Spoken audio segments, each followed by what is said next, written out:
you need to go and open your Start menu and now select Settings.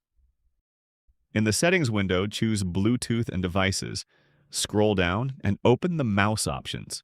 From here, locate the Scroll Inactive Windows when hovering over them option and turn it off by clicking here. You can also set the mouse pointer speed with this slider. Now go and see, it may have fixed your issue, but if you are still experiencing lag and stutter in the mouse, go and right-click on the Start menu icon and open Device Manager from this list. Now in this window, locate mice and other pointing devices, extend this and select your mouse driver. Click on this cross icon and choose Uninstall. Your mouse driver will be removed. Now simply press the menu key on your keyboard, which will open up this menu, and then choose the second Scan for hardware changes. Your mouse driver will get reinstalled, and you are done. Your mouse will no longer lag or stutter. If you find this guide useful, then please consider subscribing and liking the video.